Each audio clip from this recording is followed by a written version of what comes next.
नमस्कार दोस्तों, गार्गी इंस्टीट्यूट स्वागत करता है आप सभी का आईआर सेक्शन के अपने दूसरे वीडियो में। दोस्तों आज हम यहाँ पर डिस्कस करेंगे अपने पिछले वीडियो के ही अगले पार्ट पर, जहाँ पे हमने आपसे वादा किया था कि हम क्रीमिया क्राइसिस पर एक अलग से वीडियो लेके आएंगे और आपको डिटेल में इंफॉर्मेशन देंगे कि रशिया और यूक्रेन के करंट कॉन्फ्लिक्ट में उनकी हिस्ट्री और अभी रिसेंट में 2014 के बाद के इवेंट्स का क्या क्या इफेक्ट पड़ा है। ठीक है दोस्तों, तो आज हम स्टार्ट करेंगे यूक्रेन की हिस्ट्री से। यूक्रेन क्रीमिया को समझने के लिए या यूक्रेन रशिया के जो रिलेशनशिप्स हैं या उनका जो करंट सिनेरियो है उसको समझने के लिए आपको रशिया और यूक्रेन की हिस्ट्री को जानना बहुत ज़रूरी है। तो फिलहाल हम आज स्टार्ट करेंगे यूक्रेन के ऊपर, क्योंकि यूक्रेन को ही सबसे ज़्यादा नुकसान हुआ है इस वॉर में। फिलहाल कंडीशंस कुछ भी हों, लेकिन यूक्रेन का जो आज हाल है वो काफ़ी दयनीय स्थिति में है। तो हम फिलहाल आज यूक्रेन से स्टार्ट करेंगे। दोस्तों यूक्रेन का जो पहला मेजर राजशाही स्टार्ट हुई या मोनार्की स्टार्ट हुई वो थे कीवियन रश। उन्होंने पहली बार यूक्रेन को यूनाइट किया और रशियन एरिया में पहली बार, जैसा कि आप इस वीडियो में देख सकते हैं, ये कीवियन रश का इलाका है। इन्होंने ही सबसे पहले इस एरिया को कंट्रोल किया और इन्होंने उस एरिया को यूनाइट करके एक राजशाही में बदला और उसके बाद वहां पे उन्होंने राज किया। ये करीबन मोटा मोटी 100 सालों तक चला, जहाँ पे कीवियन रश इस एरिया पर शासन करते थे। और रशिया का जो पार्ट आज हम देखते हैं एज रशिया, वो ऐसा नहीं था। वो पूरा पार्ट जो आप यहाँ पे इस एरिया में जो ये पार्ट देख रहे हैं, ये बहुत ज़्यादा हैबिटेबल नहीं है। एज यू नो कि ये पूरा आर्कटिक रीजन है। ऊपर में यहाँ पर वाइकिंग्स शासन करते थे। इस साइड में वाइकिंग्स के ही समानार्थी यहाँ पर कीवियन रश यहाँ पर रहा करते थे। तो उन्होंने इस एरिया पे शासन किया और उसी शासन काल में रशिया, जो कि आज जिसे हम रशिया के रूप में जानते हैं, उनकी स्थापना यहीं पर हुई है। तो ये जो मेजर पार्ट है ये पूरा, ये यहाँ पे नेपियर रिवर और इस एरिया के ऊपर का जितना भी पार्ट है ये पोलैंड और बाकी एरिया जो कि यहाँ पे है, लिथुआनिया, ये सब इन्हीं के पार्ट में थे। कीवियन रश ही उस पर शासन करते थे। आगे चलकर कीवियन रश ही 2 पार्ट में बढ़ गया, जो कि बना एक ग्रैंड ड्यूशी ऑफ मैस्को और दूसरा कीवियन रश जो कि यूक्रेन का पार्ट था। तो यहाँ पे ये पार्ट जो था ये यहाँ पे टूट गया। इधर वाला पार्ट ने अपने आप को स्वतंत्र घोषित कर लिया प्रिंसिपैलिटी ऑफ मॉस्को के रूप में, जिसे ग्रैंड ड्यूशी ऑफ मॉस्को कहते हैं। ये शासनकाल जो कि था 12वीं शताब्दी के आसपास, 1000 शताब्दी से पहली 10वीं शताब्दी से लेकर 12वीं शताब्दी तक ये चला। उसके बाद मंगोल इन्वेजन से स्टार्ट हुआ। मंगोलों ने, जो कि इस एरिया में थे और भी आगे से चाइना के पास से, उन्होंने इस एरिया पे पूरे पे शासन किया और इस पूरे एरिया को जीतकर अपने अंडर में रखा। ये मैं आपको शॉर्ट में बता रहा हूँ। इसे ही गोल्डन हॉर्ड्स के बारे में आप पढ़ सकते हैं। गोल्डन हॉर्ड्स एक मंगोलों की एक ब्रांच थी जो कि इस एरिया पे शासन करती थी। उसके बाद जब आप 13वीं से 16वीं शताब्दी पर आते हैं, तो यहाँ पर जो कि ये आप मैप देख सकते हैं, तो यहाँ पर तब तक इस एरिया में, एक मिनट मैं ज़रा इसे क्लियर कर देता हूँ तो आपको समझने में आसानी होगी, पुरानी चीज़ों नई चीज़ें। तो ये जो एरिया है ये आज का पोलैंड है। ये पोलैंड है, ये लिथुआनियन एरिया है और यहाँ पे ऑटोमन्स है। ये टर्की है आज का, और यहाँ पे तब ऑटोमन साम्राज्य था। ऑटोमन साम्राज्य की स्थापना, तो ऑटोमन्स ने काफ़ी, जैसा कि आपको पता है हिस्ट्री में, ऑटोमन्स ने इस पूरे एरिया पे कब्जा किया था। तो ये एरिया भी उनके अंडर में चला गया और ऑटोमन्स ने, पोलैंड के राजशाही ने इस पर काफ़ी दिनों तक शासन किया। 17वीं शताब्दी में रशियंस भी, क्योंकि अब उन्हें पोर्ट्स की ज़रूरत थी, रशियंस भी बड़े हो रहे थे, कि जो कि मैंने बताया ग्रैंड ड्यूशी ऑफ मॉस्को, वो बड़े हुए और वो रशियन एम्पायर में चेंज हुए। जब वो रशियन एम्पायर में चेंज हुए तो उन्हें भी यहाँ पे, जैसा कि मैंने पिछले वीडियो में बात की थी, ये आर्कटिक रीजन है, मैं हमेशा बताता हूँ, और इनके पास गर्म पानी का कोई स्रोत नहीं है। इन्हें अगर कोई भी व्यापार करना है या सर्वाइवलिटी का कोई भी चांस है तो वो उन्हें यहीं से मिलेगा या फिर लोअर पार्ट से मिलेगा। तो इन्होंने क्या किया कि रशियन एम्पायर, क्योंकि ये दोनों एक ही एम्पायर से टूट के बने थे, तो इन्होंने ये किया कि इन्होंने, रशियंस ने क्योंकि यहाँ पे रशियन स्पीकिंग पीपल्स भी थे, तो इन्होंने इस एरिया पे कब्जा करना शुरू किया और ब्लैक सी पर इस एरिया पे पूरी तरीके से कब्जा कर लिया, जो कि 19वीं शताब्दी तक चला। 17वीं से लेकर 19वीं शताब्दी तक रशियन जार शासन यहाँ पर चला। ठीक है, जिसे कि इस तरह से लिख सकते हैं। उसके बाद आता है 1921 का दौर, जब पहला वर्ल्ड वॉर हुआ 1914 से लेके 1919 तक। तो ये दिक्कत हुई कि 1914 से लेकर 1917 तक तो ठीक चला, लेकिन ये था कि रशियंस, क्योंकि जार का शासन बहुत अच्छा नहीं था, जार के शासन में काफ़ी चीज़ें अच्छी नहीं थी, क्योंकि वहाँ पे रशियंस वॉर लड़ तो रहे थे, लेकिन रशियंस को बहुत ज़्यादा नुकसान हो रहा था। अराउंड आप समझिए कि एस्टिमेटेड 10 लाख से प्लस लोग मारे जा चुके थे वॉर में, और ये काफ़ी ज़्यादा ब्लंडर साबित हो रहा था रशियन एम्पायर के लिए, और जार के खिलाफ काफ़ी गुस्सा था उस टाइम पर। जो कि लेनिन थे, वो स्विट्जरलैंड में निष्कासन का जीवन जी रहे थे। फिर वहां से उनको वापस वो आए और उन्होंने एकत्रित करके फिर रेड आर्मी का गठन किया, जो कि बोल्शेविक भी कहलाते हैं, बोल्शेविक पार्टी। और इस तरह उन्होंने फिर जार के खिलाफ एक आंदोलन की स्थापना की, जिसे कि 1917 में ये स्टार्ट हुआ था, और 1921 तक वो फिर गृह युद्ध में बदल गया, क्योंकि व्हाइट आर्मी और रेड आर्मी के बीच में वॉर शुरू हो गई। व्हाइट आर्मी किन्हें कहते हैं? व्हाइट आर्मी थी, जो कि व्हाइट आर्मी जार की जो सेना थी उनका था व्हाइट आर्मी, और रेड आर्मी थी जिनमें कि मोस्टली किसान और मतलब फार्मर्स थे और सेना के गरीब तबके से आने वाले लोग थे। इन्होंने स्थापित किया, और लेनिन ने यह भाषण दिया कि जार जो कि जबरदस्ती वॉर में लोगों को बेचकर, लोगों को मरवा के, इसका कोई असर नहीं पड़ रहा है, और हमारे देश को नुकसान पे ही नुकसान होते जा रहा है, चारों तरफ से हम ही नुकसान में पड़ रहे हैं। तो इस तरह से एक क्रांति शुरू हुई, जहाँ पे जार को मार दिया गया वहां के, और रेवोल्यूशन में, क्योंकि व्हाइट आर्मी हार गई, और जार को वहां से जार को मार के उनकी पूरी फैमिली को खत्म कर दिया गया, और लेनिन ने वहां पे फिर यूएसएसआर की स्थापना की, जिसे कि हम एक नए देश की स्थापना की, जिसे कि हम यूएसएसआर के रूप में एक नए गणराज्य की स्थापना की, जिसे कि हम जानते हैं यूनियन ऑफ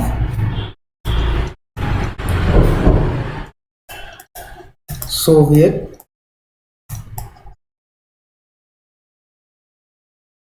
सोशलिस्ट रिपब्लिक्स। तो यानी उस टाइम पर जार के शासन में जितने भी एरियाज थे, वो अलग अलग छोटे छोटे राजाओं के शासन का, एक तरह से बोल सकते हैं कि गवर्नर्स के अंडर में थे। तो उन सभी रिपब्लिक्स को मिलाकर, और जितने भी एरिया उन्होंने जीते थे, उन सबको मिलाकर उन्होंने यूएसएसआर का गठन किया, जो कि 1921 में ये बात हुई। और लेनिन जो थे वो पहले राष्ट्रपति बने यूएसएसआर के।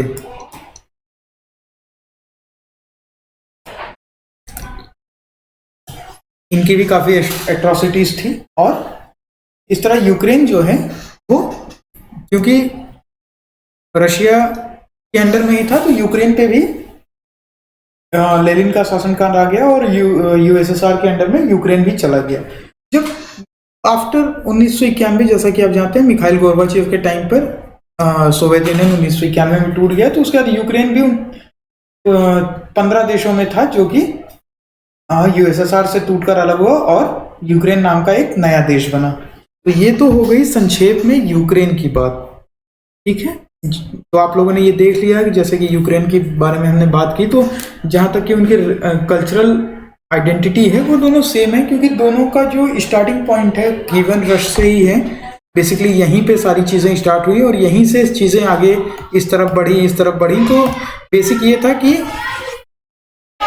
जो कीवियन रश थे उन्होंने यहाँ पे शासन था उनका, तो फिर उन्होंने इस एरिया में भी, जो कि करंट यूक्रेन है, और आगे इस एरिया में भी शासन किया, और जो कि टूट के बाद में रशिया में बदल गया। तो कल्चरल आइडेंटिटी दोनों की सेम है, तो इसलिए ये बहुत बड़ा इफेक्ट पड़ता है कि रशिया अब भी यूक्रेन को अपना ही एक पार्ट मानता है। ठीक है दोस्तों, और ये है यूक्रेन का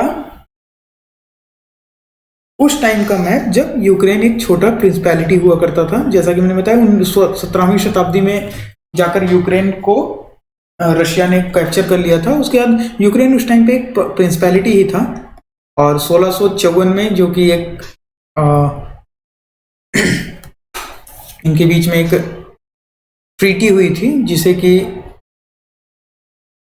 पेरियास्लाव ट्रीटी कहा जाता है। उसमें फिर क्या हुआ कि रशिया ने अपने कई सारे प्रिंसिपैलिटीज को मिलाकर इन सारी प्रिंसिपैलिटीज को इसके अंडर में दे दिया, और उसे यूनाइटेडली यूक्रेन कहा, और उनसे एक शपथ पत्र कहा गया कि वो जार के प्रति निष्ठावान रहेंगे।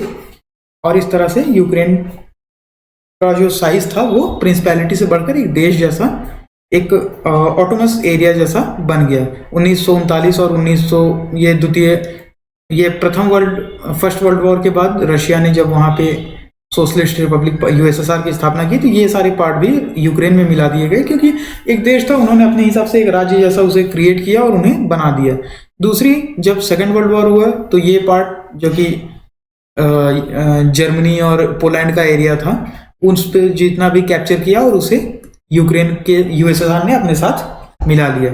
और 1954 में ही उन्होंने, जब मैंने बताया कि पेरियास्लाव ट्रीटी 1954 उसकी 300वीं वर्षगांठ, यहाँ पे 1654 में पेरियास्लाव ट्रीटी हुई थी, उसके 300वीं वर्षगांठ पे उन्होंने, जो स्टालिन थे, उन्होंने स्टालिन ने इसे ये जो पार्ट है इसे यूक्रेन, ये रशिया का ही पार्ट था, इसे यूक्रेन को as a autonomous area gift में दे दिया। यहाँ पे इनका एक पोर्ट भी है सेवेस्टोपोल, जो कि ब्लैक सी का इनका पूरा जो मेन फ्लीट है उसको ये लोग सेवेस्टोपोल से ही ऑपरेट करते हैं। ब्लैक सी का जो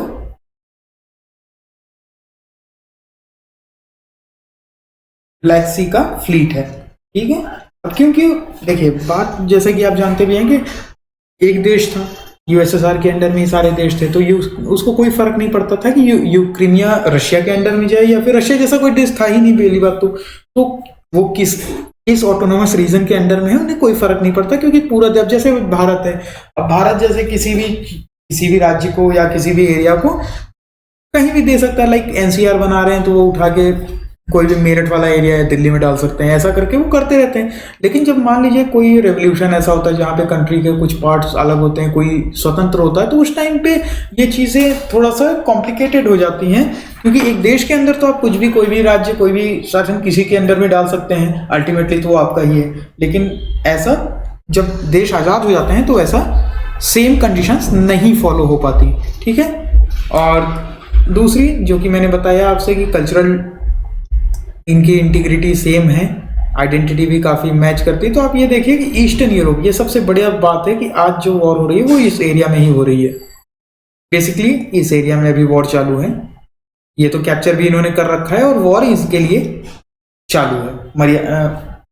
ये है डॉनबास एरिया, ये है लुहांस्क एरिया। तो आप देख सकते हैं यहाँ पे जो सिटी है वहाँ पे उनका जो एथनिक रशियंस हैं उनकी हालत, उनका जो परसेंटेज है वो आप देख सकते हो। तो बेसिकली जब उनका जो झुकाव है वो रशिया की तरफ ज़्यादा है, तो ये भी एक बहुत बड़ा रीज़न है कि रशिया ने, जब रशिया को लगा कि ये एरिया ज़्यादातर वेस्टर्न जो है वो वेस्टर्न यूक्रेन जो है वो वेस्ट की तरफ, नाटो की तरफ या ईयू की तरफ झुक रहा है, और 2014 में जब वहाँ पे सरकार का कॉप हुआ और सरकार यानुकोविच को हटा दिया गया, तो उन्होंने भी ये सोचा कि इस एरिया को अपने साथ मिला लेना ज़्यादा सही होगा, क्योंकि ये एक तरह से बफर जोन भी क्रिएट करेगा। और रशिया को पता था कि रशियंस के साथ यहाँ पे हो सकता है कि आगे चल के, या इसी को बेस बना के कि रशियंस यहाँ पे ज़्यादा हैं, तो उन्होंने यहाँ पर सेपरेटिज्म का फैलाया और यहाँ पे उन्होंने कैप्चर भी डायरेक्टली कर लिया। ये एक बहुत बड़ा रीज़न था, क्योंकि रशियंस और यूक्रेनियन जो नेटिव यूक्रेनियंस हैं उनके बीच में ये एक बहुत बड़ा मेजर डिफरेंस है, क्योंकि रशियंस जो रशियन स्पीकिंग पॉपुलेशन है या एथनिक रशियंस जो हैं वो रशिया की तरफ झुकते हैं, पुराने यूएसएसआर की तरफ झुकते हैं, और जो यूक्रेनियन पॉपुलेशन है वहाँ की लोकल वो वेस्टर्न की तरफ ज़्यादा झुकाव रखती है। ठीक है दोस्तों, ये जैसा कि मैंने यूक्रेन के बारे में बात किया, तो यूक्रेन के साथ साथ इनका भी क्रीमिया का भी हाल कुछ खास वैसा ही था, जैसे कि एशियंट में ये बॉस्पोरन किंगडम और पोंडस किंगडम और लास्ट में जाके वो रोम किंगडम के अंडर में चले गए। इसको आप नोट भी कर सकते हैं, इसका टाइमलाइन कि वो कैसे कैसे लास्ट में आकर रशिया के अंडर में आया। इसके ऊपर 12वीं शताब्दी तक बेंजेटाइन एम्पायर का भी शासन रहा, फिर टेब्रिजॉन का भी रहा, प्रिंसिपैलिटी ऑफ थियोडोरो रहा। कांस्टेंट अटैक इस टाइम पर मंगोल्स के होते रहे इस पूरे एरिया पे, जो कि आपने पिछले मैप में आपने देखा है। तो इस पूरे एरिया पे गोल्डन हॉर्स और जो मंगोल्स थे वो इस एरिया पे आते रहते थे, क्योंकि ये एरिया जैसा कि आप जानते हैं आज भी वर्ल्ड का one of the major area है जहाँ पे गेहूं उगता है, यानी फूड हब है। तो मंगोल्स के एरिया से यहाँ पे वो कॉन्स्टेंटली अटैक करते थे ताकि इस एरिया पर कब्जा किया जा सके और अपना फूड सिक्योरिटी और इस तरह की चीज़ें और लूटपाट मचाई जा सके। तो इस तरह के कॉन्स्टेंट अटैक वहाँ पे चलते रह रहे थे 13वीं शताब्दी, 12वीं से लेके 14वीं 15वीं शताब्दी तक चलते रहे। उसके बाद फिर यहाँ पे शासन आया क्रीमियन खनाते का। जब गोल्डन हॉर्स मंगोल्स थोड़ा कमजोर हुए तो वहाँ पे लोकल जो राजा थे छोटे छोटे, उन्होंने अपना शासन स्थापित कर लिया, जिन्हें कि क्रीमियन खनाते के नाम से जाना जाता है। ठीक है दोस्तों, और ये एरिया बाद में आगे चल के ये लोग भी ऑटोमन्स के अंडर में चले गए, और उसके बाद फिर सिस्टमेटिकली जैसा मैंने बताया कि 17वीं शताब्दी के बाद रशियन एम्पायर के अंडर में आ गया। फिर रशियन सिविल हैंड, ये एक बहुत बड़ी बात है कि ये जो पार्ट है, ये एक बहुत बड़ा बात है कि ये जो एरिया है ये रशियन व्हाइट आर्मी यानी गवर्नमेंट जार सपोर्टेड आर्मी थी वो, और रेड आर्मी, इनका ये लास्ट गढ़ था। यहाँ पे इनकी लास्ट बैटल हुई थी। पूरे यूरोप, पूरा जो इस एरिया में पूरा रशिया, यूएसएसआर, पूरी जगह से जब वो हार गए तो 2 पार्ट में बना रहे हैं। पहला पार्ट जो कि ये था, और इसके बाद हम 2014 और रशियन ऑक्यूपेशन के बारे में डिटेल से बात करेंगे कि आखिर इनका क्या क्या हुआ। 2014 के बाद रशियन ने उस पर कब्जा कर लिया, और फिलहाल ये डिस्प्यूटेड टेरिटरी जैसा है, और रशियंस इस पे कब्जा करके रशियंस ने इसको कैप्चर कर लिया है। ऐसा ऑटोनोमस रशियन फेडरेशन के अंदर ऑटोनोमस एरिया के रूप में ये जाना जाता है।